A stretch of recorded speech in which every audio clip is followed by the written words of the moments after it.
Fall ceiling ചെയ്യുന്നത് expensive ആണ്. അപ്പോൾ ഫോൾ സീലിംഗ് ചെയ്യാതെ സീലിങ്ങിൽ കൊടുക്കാൻ പറ്റുന്ന കുറച്ച് ലൈറ്റ് ഓപ്ഷൻസ് ആണ് ഞാൻ ഇന്ന് പരിചയപ്പെടുത്തുന്നത്. അതിൽ ഒന്നാമത്തത് സർഫസ് പാനൽ ലൈറ്റ്. അത് സർഫസിലേക്ക് മൗണ്ട് ചെയ്യാൻ പറ്റുന്ന രീതിയിലാണ് വരുന്നത്. അത് പല ഷേപ്സിൽ, സ്ക്വയർ, അതുപോലെ തന്നെ റൗണ്ട്, അതുപോലെ പല ഷേപ്സിൽ അവൈലബിൾ ആണ്. സെക്കൻഡ് ഓപ്ഷൻ എന്ന് പറയുന്നത് സിലിണ്ട്രിക്കൽ ലൈറ്റ്, കോബ് ലൈറ്റ് എന്നും പറയും. സിലിണ്ട്രിക്കൽ ഷേപ്പിലായിരിക്കും ഉണ്ടാവുക, പല കളർ ഷെയ്ഡ്സിൽ അവൈലബിൾ ആണ്. കൂടാതെ അത് നമുക്ക് അഡ്ജസ്റ്റ് ചെയ്യാൻ പറ്റുന്നതും ഇതിൽ അവൈലബിൾ ആണ്. മൂന്നാമത്തെ ഓപ്ഷൻ എന്ന് പറയുന്നത് ട്രാക്ക് ലൈറ്റ് ആണ്. ട്രാക്ക് ലൈറ്റ് നമുക്കൊരു പർട്ടിക്കുലർ സ്ഥലത്തേക്ക് ഫോക്കസ് ചെയ്യാനും ഒക്കെ ആയിട്ട് ഉപയോഗിക്കാം. അത് 2 ലൈറ്റ്സ് വരുന്നത്, 3 ലൈറ്റ്സ് വരുന്നതൊക്കെ ഉണ്ട്. ഒരു ട്രാക്കിൽ നമുക്ക് അതിൻ്റെ പൊസിഷൻസ് അഡ്ജസ്റ്റ് ചെയ്യാൻ പറ്റും. നാലാമത്തെ ഓപ്ഷൻ എന്ന് പറയുന്നത് സർഫസ് പ്രൊഫൈൽ ലൈറ്റുകളാണ്.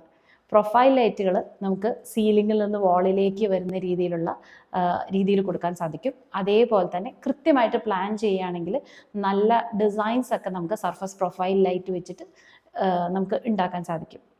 ലാസ്റ്റ് വൺ എന്ന് പറയുന്നത് എൻ്റെ ഫേവറേറ്റ് ആണ്, പെൻഡൻറ്റ് ലൈറ്റ്സ് ആണ്. പെൻഡൻറ്റ് ലൈറ്റ്സ് എന്ന് പറയുന്നത് നമ്മൾ സീലിങ്ങിൽ ഒരു പോയിന്റ് ഇട്ടാൽ മതി. സീലിങ്ങിൽ പോയിന്റ് ഇട്ട് കഴിഞ്ഞാൽ നമുക്ക് പെൻഡൻറ്റ് ലൈറ്റ്സ്, അതായത് ഹാങ്ങിങ് ലൈറ്റ്സ് നമുക്ക് എവിടെ വേണമെങ്കിലും നമുക്ക് ഫിക്സ് ചെയ്യാൻ പറ്റും.